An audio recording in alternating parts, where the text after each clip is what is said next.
Good day, everyone. I'm Peter Dunn, Pete the Planner, host of the Pete the Planner Show. Welcome to the program. This week on the Pete the Planner Show, we're going to record our radio show like we do every single week. When I say we, I mean me, hermano. Damian Dunn joins us as always. Hello, Dame. Hey, Pete. We're back. Guess who's back? Back again.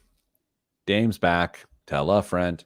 All right, Dame, we have not done any pre-production meeting this week, despite the fact that we did get to spend time together yesterday at a distance with masks on.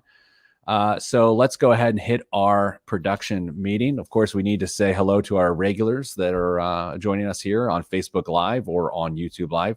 Jameson, our friend down in Texas. Hola, mi amigo. Jameson, good day to you. All right, Dame. So here's what I got this week. I got a good day, Danza. Good to see Danza, of course, again. Dame, I got a phone call from a buddy this week who just received an inheritance, and he had some questions. And so we're going to walk through that situation. And then we got those two questions from Oz in the questions channel on Slack just this morning that I think are good. You're going to go with those?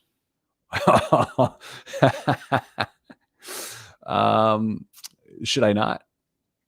I thought the one that she put on in there on Wednesday, the budgeting question, was okay. Which one do you want to replace?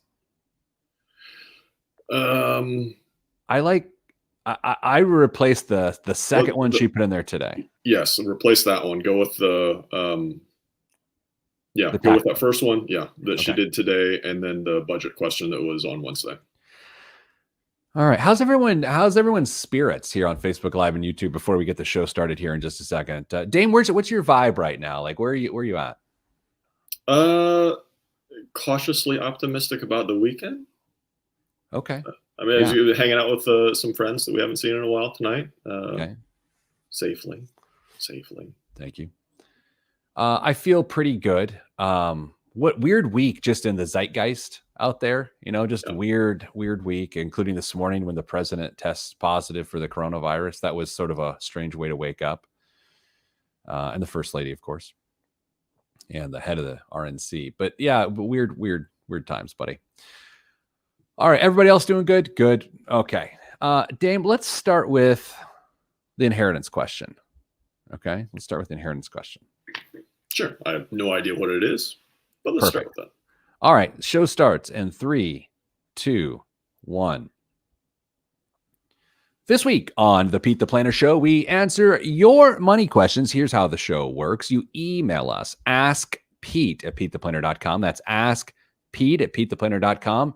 And on a wing and a prayer, we'll actually respond or reply here on this very show. Damian Dunn is my co-host of the program, and he joins us now from Studio North in northern Indiana, the mecca of the north part of Indiana. Hello, Dame. Hey, Pete. Oh, it's good to be with you. Dame, this week, here's what we're tackling. Number 1, we have an inheritance question we're going to start out with.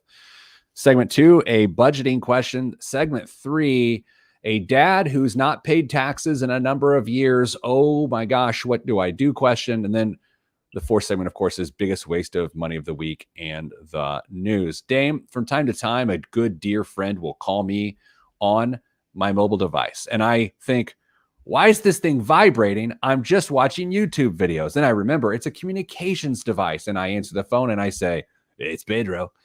And Dame, this week, the question from a dear friend was, hey, my grandma died and left me $15,000.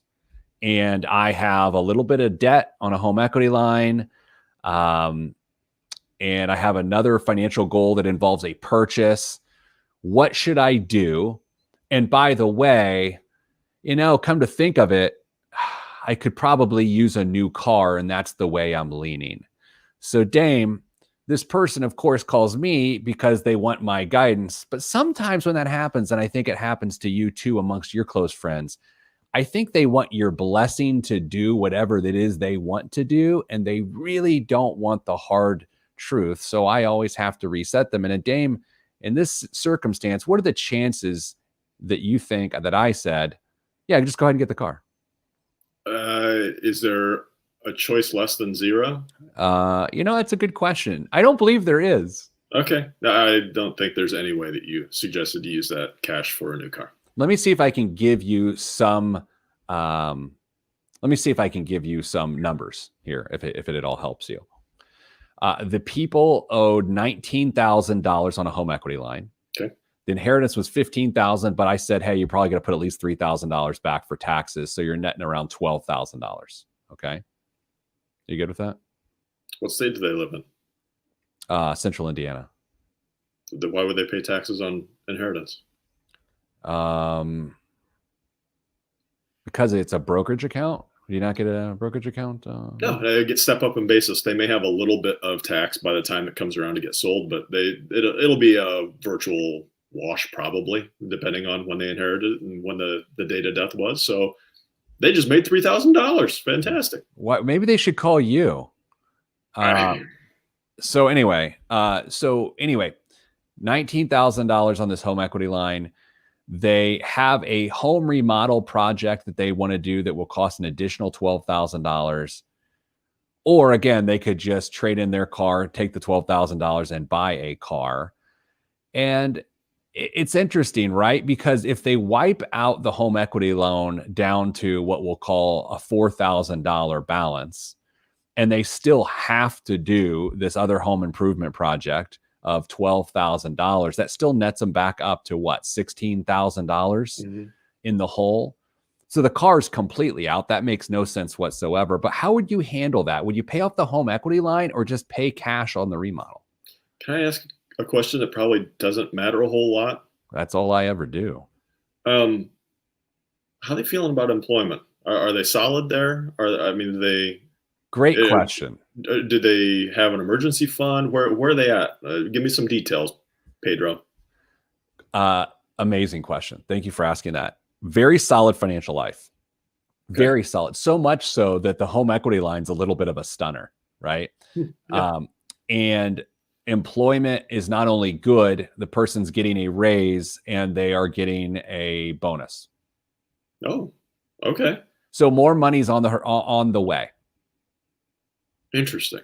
All right. So my inclination would be to take care of the home equity loan. However, that additional repair is kind of throwing the wrench in the works, right? So did you tell me how much they thought the new renovation or repair was going to be? It's going to be $12,000. Okay.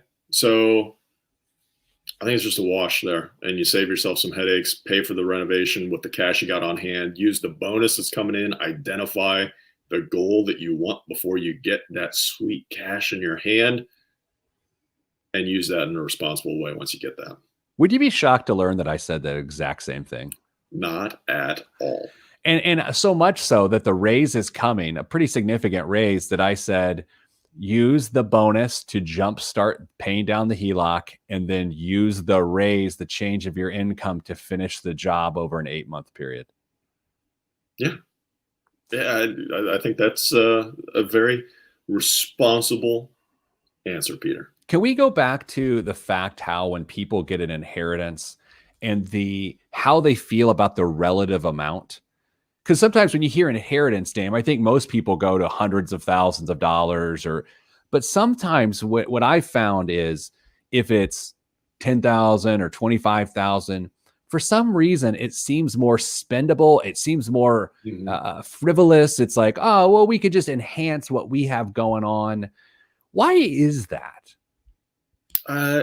It's a fair question. I think you're exactly right, though. If it's a relatively small number by comparison sake to what we often assume an inheritance really means, the lottery ticket inheritance that some great uncle leaves us. When you hear of an inheritance of $5,000, $10,000, $15,000, it almost seems inconsequential compared to what you think you might get in an inheritance. So it's no big deal. We'll go out to some nice dinners and we'll take a vacation and put a down payment on a new sports car, whatever. I don't know, but it's for whatever reason baked into our psychology that smaller amounts of money are easier to dismiss and use frivolously than larger amounts of money. See, I think there's another example of that too. Is sometimes you'll ask people, "Well, what would you do with $10,000 if you had it today?" And they'll give you this huge answer, and then you say, "Well, what would you do with another $833 a month?" And they'll give you a completely different answer. And what they don't realize is that 833 becomes $10,000, and it really should be the same answer. Yeah. You know, I've never received an inheritance. I want to say thankfully, meaning people really close to me haven't necessarily passed away, but also those people who have didn't think enough about me to leave me any money. Yeah. And this sounds really judgmental, and we actually do try to stay away from judgmental on this show. We like to be more observational. Anecdotally, I'll notice of the people that I've served in a financial advisory capacity in my career, you get a lot of, well, grandpa would have wanted us to take the family on a vacation, or, you know, grandma would have wanted us to get a garden tub in our master bath. And it's like, I don't know. I think grandma would rather be here. I mean, if we're really getting into wants and desires, you know, like, don't you think grandma would want, I mean, maybe not the year 2020, but Yeah. how often do you think this projection of, well, Uncle Steve would have wanted me to get those hair plugs, how much does that come into play? A lot. And I'm gonna be really transparent for a minute. Lost my dad a number of years ago now. I did it. Same conversation. Now, it was a very small portion of what the inheritance was, but there was you know what? You go spend this much money on whatever you want. I'm going to spend this much money on whatever you want. And it's almost a coping to help you cope with the issue. So you can run into big problems if you don't have a little bit of restraint on that. But if it's done in moderation, I guess I'm okay with it. Yeah, I agree. And I think that gets to the point of when it's $15,000 or $25,000, you can do it in one fell swoop, Yeah. and you can really cause yourself some problems. So, James, let's do this. By the way, thank you for transparency. Coming up after the break, we're going to talk about budgeting, I think is the question we have from a listener. So we'll do that next on the Pete the Planner Show. I'm Pete the Planner. All right, everybody. All right, question in Facebook Live and YouTube Live here, Dame. Should I ask, have people received an inheritance, or is that, again, it's always weird. I don't want to violate anyone's privacy. How do I best ask this question, Dame? If you want to share, if you've received an inheritance, tell us your story, I guess. And did you feel pressure to do what grandpa would have wanted? Here's the thing. When I die someday, could be soon, no one knows, and my kids are left with a little bit of money because I'm not leaving them a lot. I'm giving a lot to charity. Whatever they have, whenever they say, well, my dad would have wanted me to, their next words out of their mouth better be on time and invest this money. That better be all out of their mouth. If they say, well, dad would have wanted me to buy a Vespa and ride around Italy with my girlfriend. No, he wouldn't have. Plain and simple. You don't know that. Yeah, I do know that. Maybe, you know what? Maybe our grandpas would have wanted us to drive around Italy in a tank and reenact some things that they went through. Jeez, that got weird. Justin says $0 so far, so no pressure. Yeah, I mean, that's the tough thing. And Dame, as you shared, it's like sometimes you get an inheritance. There's a great deal of loss on the other side of that, and I think that puts some pressure and a lot more to the decisions that I just frankly don't understand. Yeah, and you can take time to try and explain it to somebody, but we all grieve differently too. And so to say that, you know, the way that my wife and I handled it versus the way that, you know, someday you and Mrs. Planner are going to handle it, what worked for us may not work for you guys. So I think as long as you've got some close family members or friends to help guide you through that process. You can't hear me. Can you hear me now? Yeah. You're just supposed to continue the show when I can't hear you.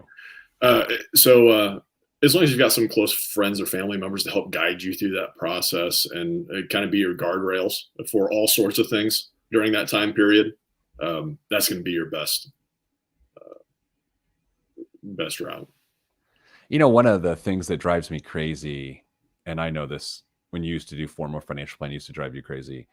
is when people tell me early on in a financial planning discovery appointment that they're likely to get an inheritance someday.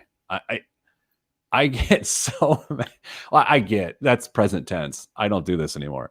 I used to be level 9 heated. I would come home and be like, okay, so these people are just going to wait for someone to die. And you would sort of express that back to them in a transparent way. And they're always like, well, we're just being practical. And I'm like, no, you're not. You're waiting for people to die. Yeah, this plan works really well as long as your parents are both dead by the time you're 62. Yeah, exactly. Well, the other one too. Oh man, we're getting deep seated here. Is when people are like, well, my parents have a lot of money and they said they'd pay for Tyler's college. And it's like, okay, that ain't going to work. Like I've seen that fall apart so many times. It works out just a fraction of the times that people say it. And even if it does work out, there is so much. Oh my gosh. I just had this conversation not that long ago with somebody on the phone where they said, well, grandma or mom's said she'd pay for so-and-so's education, but she's going to be all over that. Just like, well, how's class going? How are the grades? And it just putting this undue pressure. Are you meeting with so-and-so? Have you joined this club yet? Just like I did when I was there, and all these things that, if you're into it, I guess, being a legacy student at some places is not a horrible thing, but man, there's all sorts of baggage that comes along with that. 3, 2, 1. Back on the Pete the Planner Show, answering your money questions. Dame, we got an email this week from a person named Eileen. Come on, Eileen. It's a great song. I know it's a great song, though. Do you remember who sang it? Dixie Midnight Riders. Dexy and the Midnight Runners. You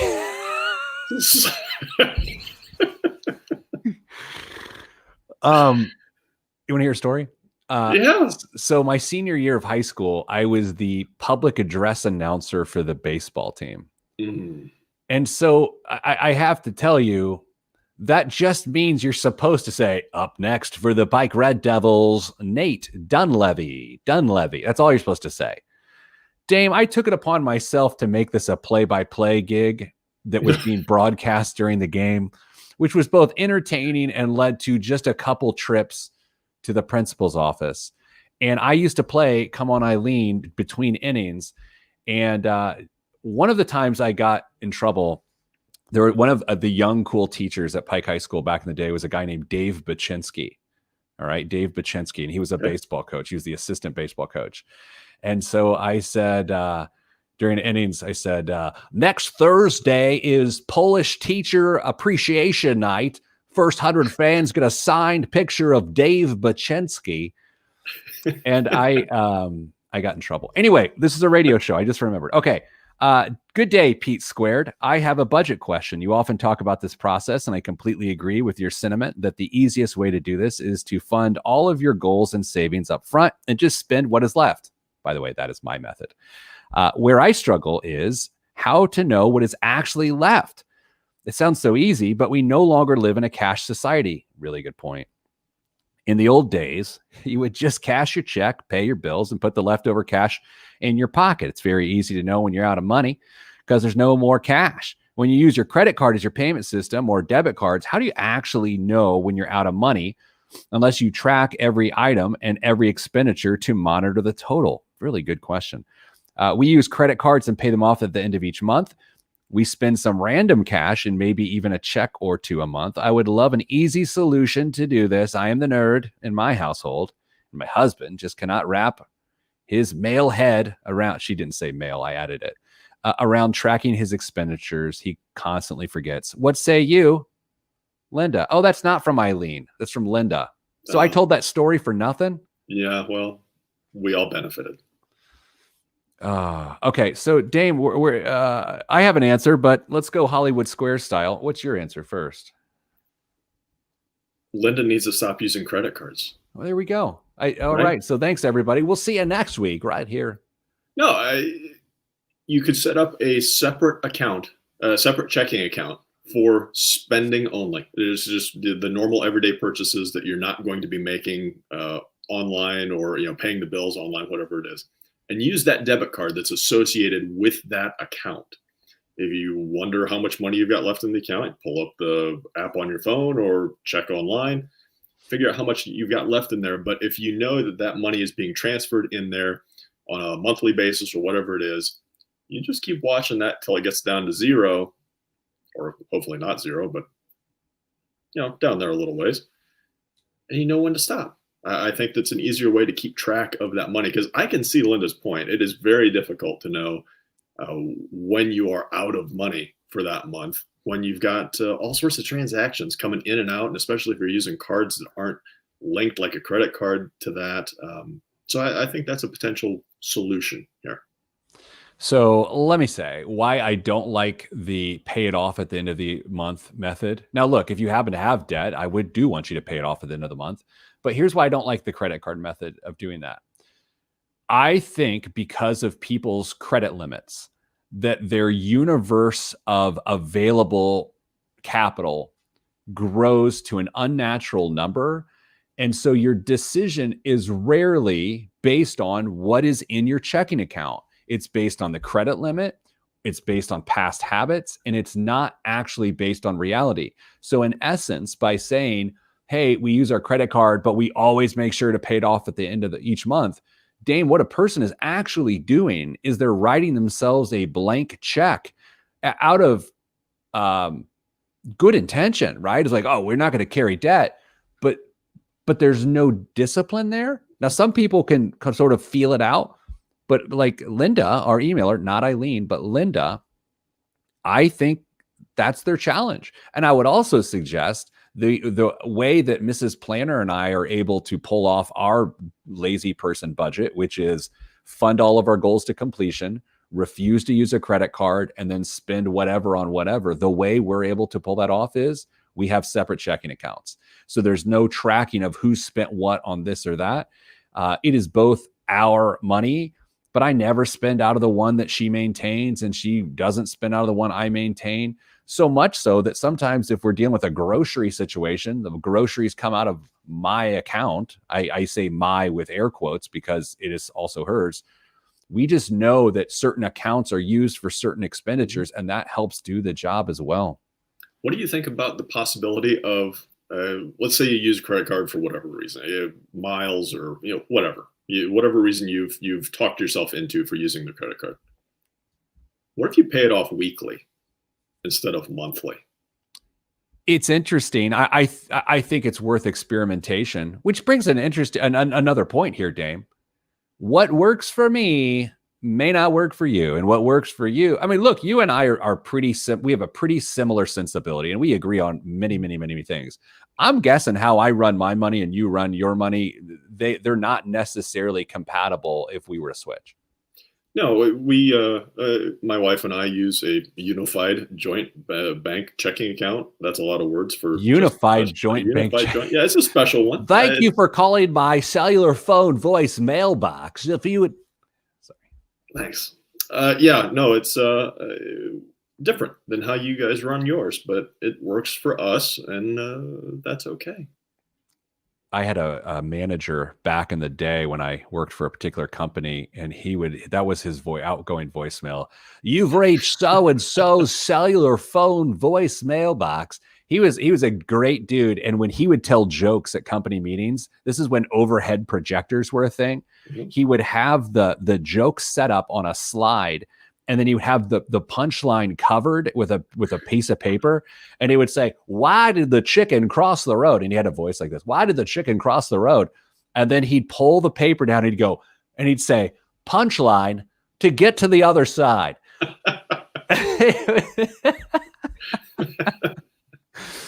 That's amazing. It was amazing. Anyway, Linda, you got to look, we can't tell you how to fix it, but we know you're going to have to tinker with it. You're going to probably either stop using your credit card to do it that way, or abandon the fact that you're going to be able to spend whatever you want, because I don't think those two ideas are compatible.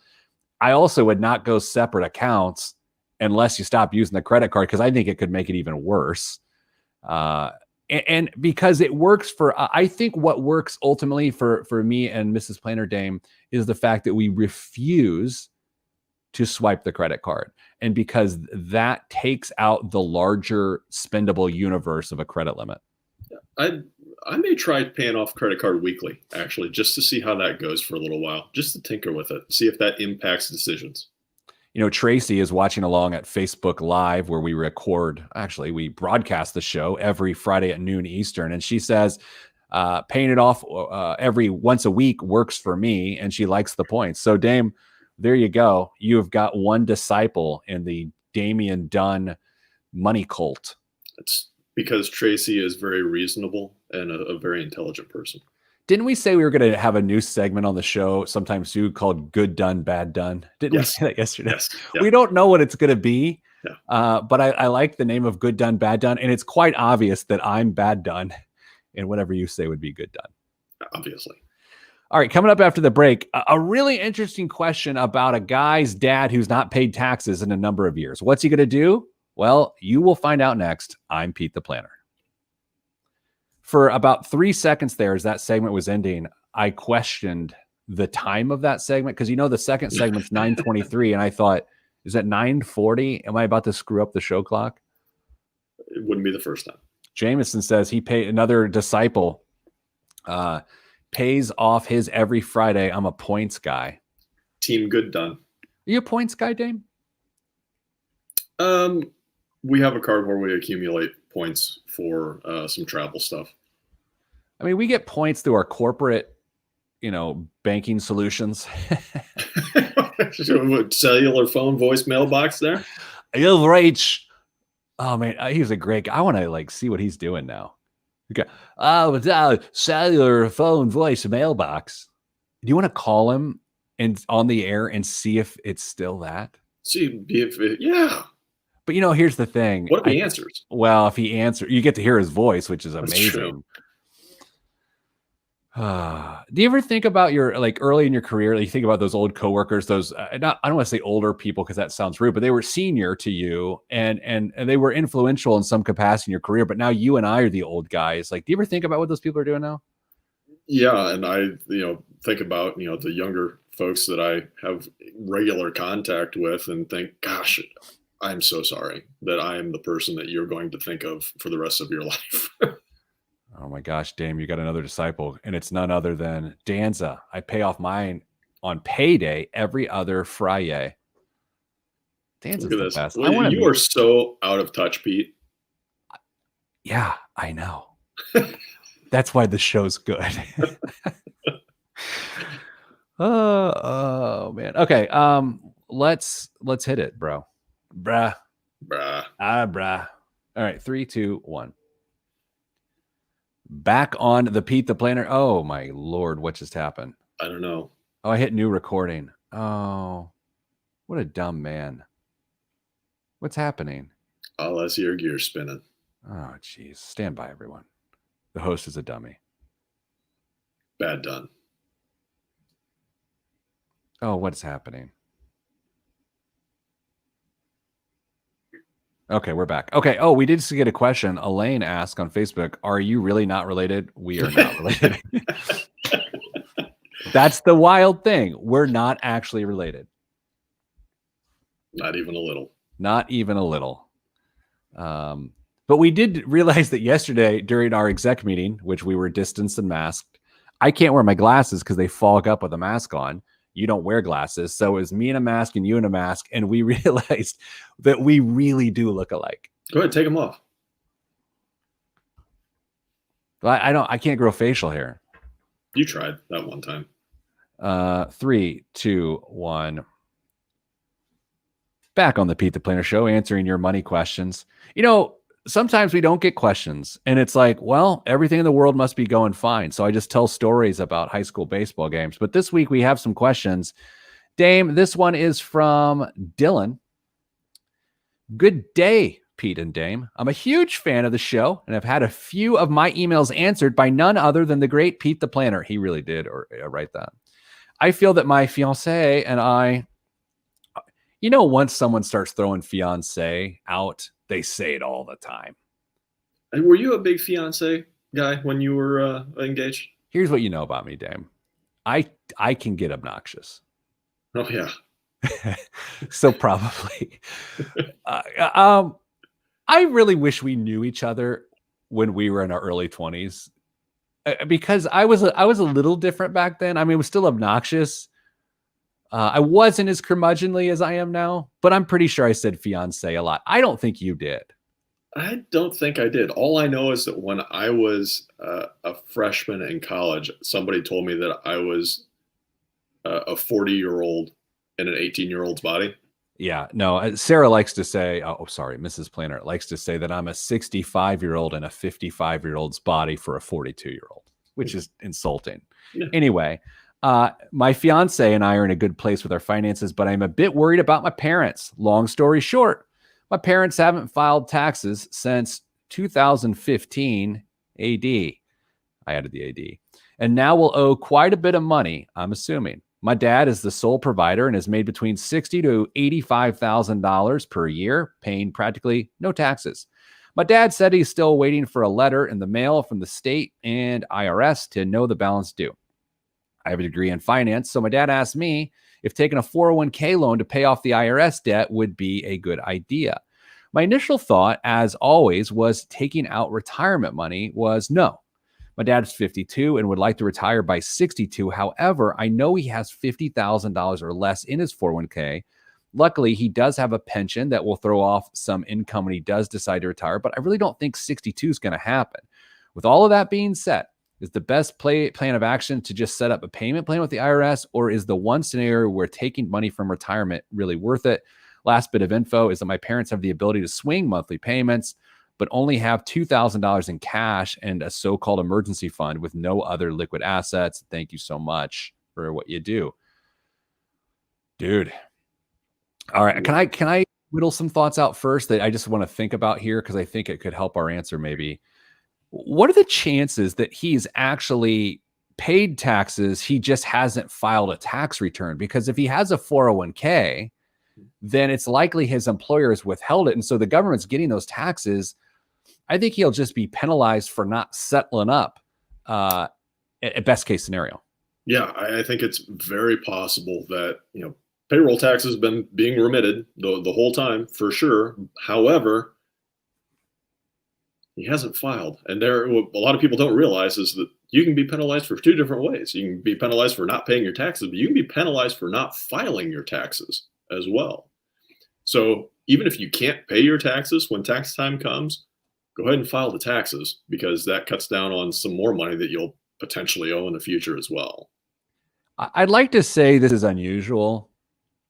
It's not. It's not. I mean, we see this a lot. And again, our job, Dame, you and I's job is not to judge people. It's to help them find a solution, right? I think sometimes when you get a financial expert, like someone on your team involved, there's this feeling from the party that's calling or emailing that they're going to be ridiculed or criticized. Dude, we don't have time for that. Like, blame is not a helpful situation. Now, do we want the people to change their behaviors that led to the current situation?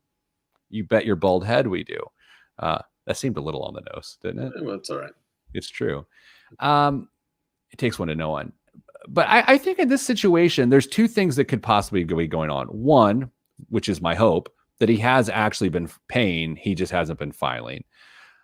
Or he's now in a different role, and that is an old 401k, which means a dormant 401k, and he would just be pulling from that. I think that's the less likely scenario, but it's possible. It is worth noting, because of the CARES Act and the coronavirus, he could withdraw that money penalty free and still have a tax obligation associated with it. But Dame, I don't know if that's the solution. What do you think the best course of action is? I think he needs to set up an appointment with a local IRS office and go in and sit down and start having this out. Don't wait on the letter to come in the mail that he might secretly be hoping never happens and never comes. But go take charge of this, sit down and figure out what needs to happen, because the longer this goes on, well, certainly not going to get better. It could only get worse from here, because if you do actually owe the taxes, you're going to be hit with a really nasty surprise as that continues to compound. Yeah, I also think this person should definitely get a CPA or at least a tax accountant involved to do some figuring on the back end. I know sometimes if you go to the right tax advisor, they can catch you up, so to speak, and be proactive. I think to your point, waiting to see what happens becomes.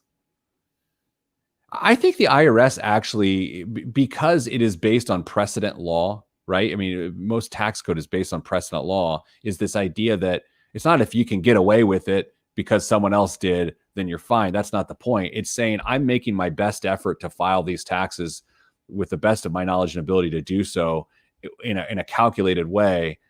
And here you go. Now it's hard to actually talk about people filing taxes without bringing up the tax news that was early in this week on a national level. However, we're not going to do that because only 10,000 things have happened in the public space since then, and I barely even remember what that whole thing was about. But yeah, Dame, this is tough, and I have to say, right now there are people listening to our program who are actually personally in the same boat.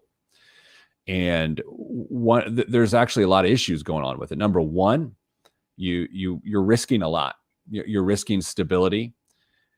Number two, you're living with an unnecessary amount of anxiety on a daily basis that this is going to turn on you. And that just gets worse and worse and worse as the days tick on. And we highly recommend you rip that Band-Aid off and just fess up.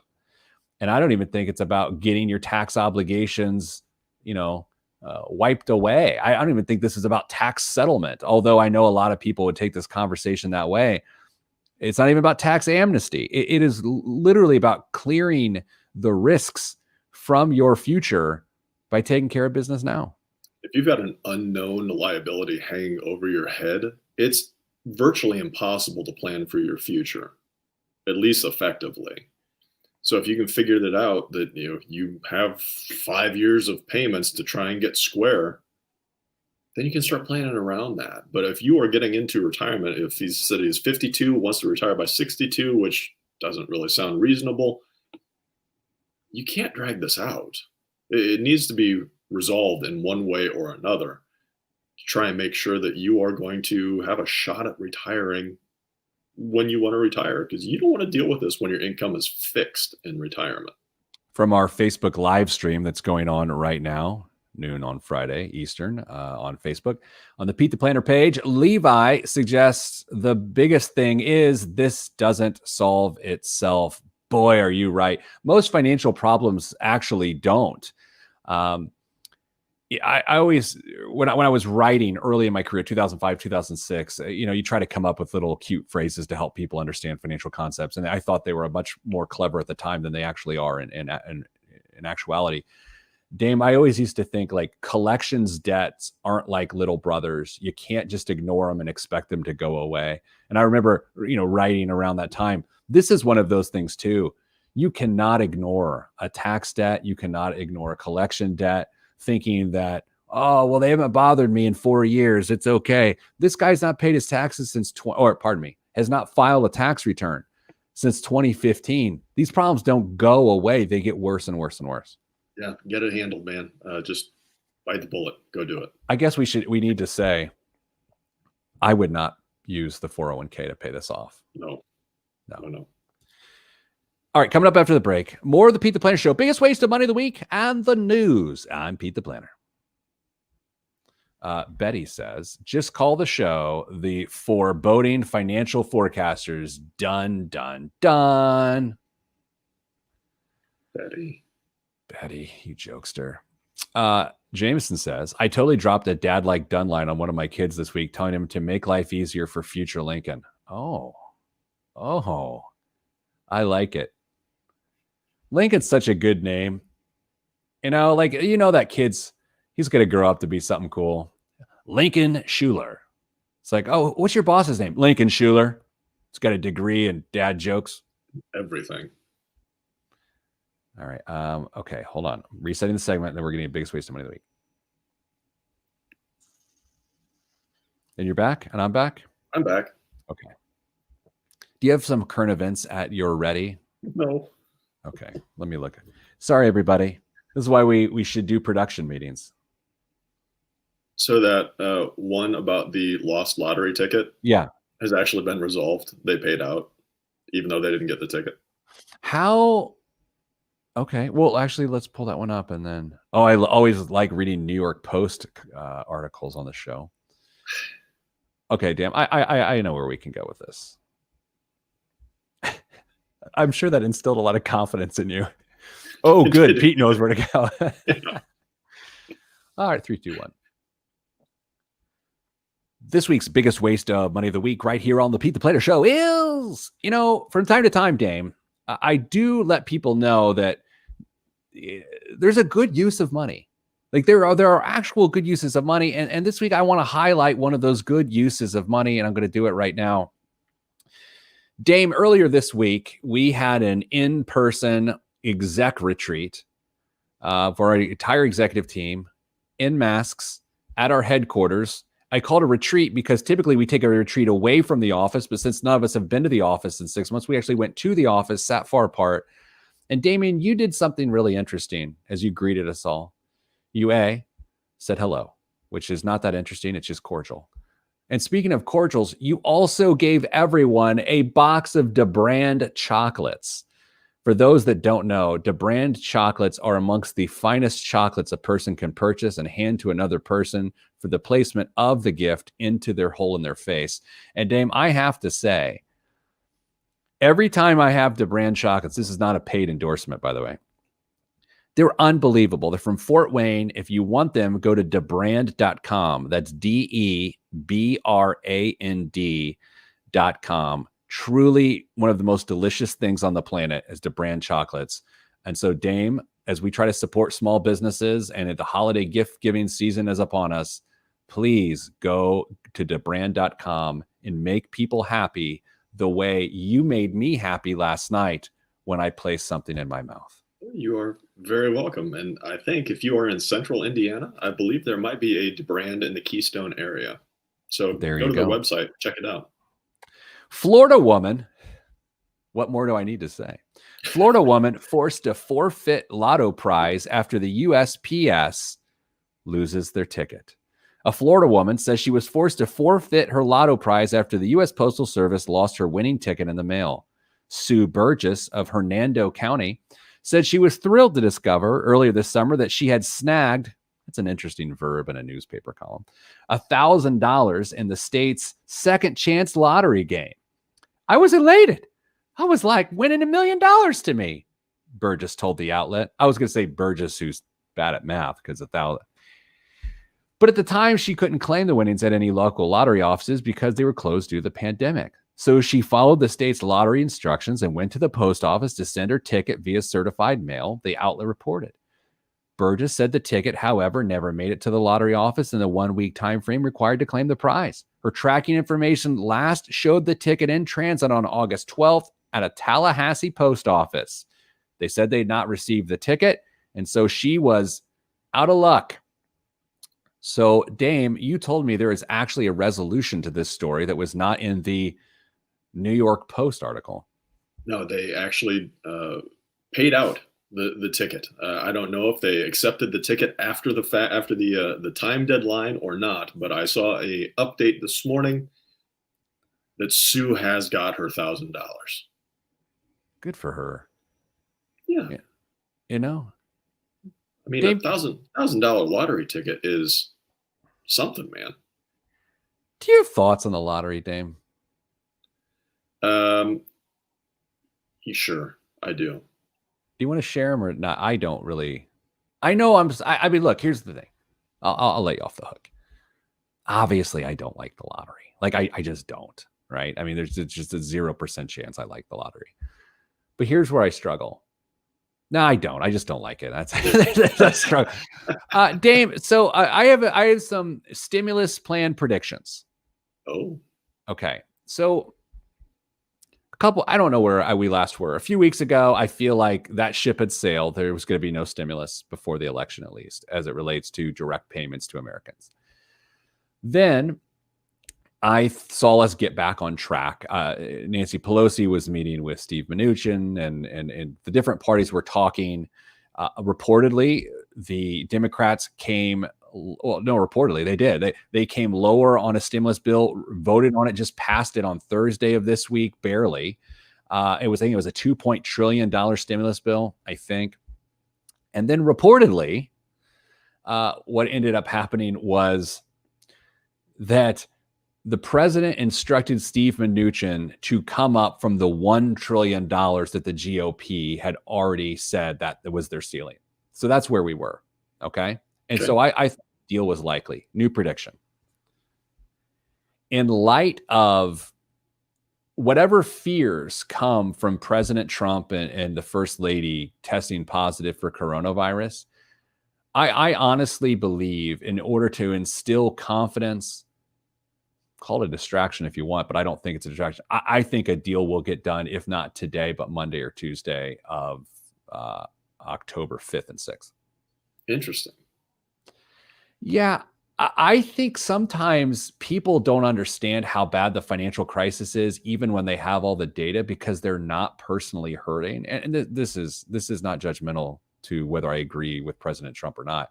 I think that's natural. Unless you're hurting, you don't get it.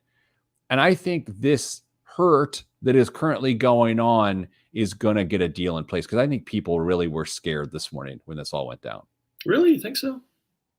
That's my opinion. Do you think people are scared by the president testing positive for coronavirus? And I don't want to get into whether he deserved it or not. I don't really care about any of that. I think it's terrible when anyone gets it. No, the majority of people I don't think are concerned one way or the other. I'm not using Twitter as my barometer either. Thank goodness. That's a good idea. You really shouldn't. So here's the good news. If they do get a deal passed, it'll just breeze through the Senate because there's nothing going on there. That's a good point. I also have to mention, though, that the fact that so many airline workers were officially laid off yesterday, which we recorded the show on October 2nd. So that was October 1st. And then Disney laid off their 28,000 people late last week. I think that does put additional pressure to get a deal done, because American Airlines reportedly said they would bring back the workers they laid off if a bill is passed soon to provide more relief to the travel industry. There are big time benefits that could fall together if we do get a bill passed, for sure. Not only just for the individual family basis, but for the larger economy as a whole. So it's hard to see how something doesn't come together, just for all the reasons you've said already. And plus, it'd be a nice little boost. I know. I think it's going to happen. I just really do. And the reason that it might take longer than I want it to is because as restaurants start to struggle more and more due to weather, the fall weather, the cold, when numbers come down, and not that the restaurant lobby has a giant lobby, and I don't mean that in terms of a physical space. I mean the ability to hire attorneys to convince lawmakers that there's a problem, because the restaurant lobby has proven to be not effective thus far during this recession and pandemic to get support for restaurants. But man, I think unless there's stimulus in the coming 3-4 weeks, this thing gets a lot worse because of restaurants alone. And I hope they're in the next bill. Somebody needs to start developing open air meeting spaces and whatnot, just so you can have year round meetings in all sorts of climates and tempers. So. That's a really good point, man, because, even at our exec retreat that was indoors yesterday, we spread 4 people across a very big room with masks on. And it felt like that's the capacity we could actually handle. There's zero chance we could bring our entire team into the space that we enjoyed for so long, even to have a meeting. So we've been meeting outside. That is really interesting. Outdoor meeting spaces as a business model. You wonder if people currently not using spaces, other businesses, even restaurants that have outdoor seating, could open that up in some capacity and serve, because that's a really interesting idea, Dave. 2 levels of range at Top Golf, and the 3rd level is nothing but meeting spaces. What would you call that? I mean, do you have like a really witty name that you'd come up, like Top Office or Sure. the No, C suite, and it's spelled SEE because then you can see everyone's golf shots. Yeah. That's it. Dame, thanks for being on the show this week. Thank you more than anything for the DeBrand chocolates you brought me this week. DeBrand.com. Sending you good vibes because good vibes are all that's in the budget. Dame's budget has chocolate, but mine just has good vibes. Have a good week. We'll see you next time. I'm Pete the Planner. I love DeBrand chocolates, man. I really do. You know I like them, but I mean, everyone likes them, so it's not even a question. But you got the big fat truffles. Yeah. And Mrs. Planner and I cut them in half and share each one. One of our coworkers gave a full one to her almost 3-year-old. And I thought, man, that person loves their kids more than I love my kids, because my kids came sniffing around for these last night. And I threw chocolate chips at my kid. I was like, just eat these. Yeah, I'm telling you, next time, if there is a next time, Hershey's Kisses for the kids, for you guys to take home for your kids. All right, Dame, this moment signifies something very important to you. You get to take the rest of the day off, and I have a few things to wrap up, and then I get to take the rest of the day off as well. So thank you for all your work and commitment to all the people we are responsible for solving their problems this week. So I appreciate you, and I hope you have a good weekend, buddy. Same to you, Pete. Thanks for, having us all down. Well, and by us, I mean just a few of us, but it was nice to sit in a room with coworkers again. It was nice. So, hey, everybody, have a good weekend. Please continue to mask and distance and hand sanitize and all that other good stuff. We're pulling for you. We always are. If you need anything, please just email us, askpete@petetheplanner.com. If you need more individual guidance, you can always go to callheymoney.com and sign up to be a member of Hey Money and be able to talk to a member of Dame's team or even Dame himself, quite the online celebrity. All right, everybody. By whose standards? Well, people think it's a big deal to talk to you. I know this. Okay. It's true. All right. Hey, goodbye, everyone. Dame, I'll talk to you off the air. Okay.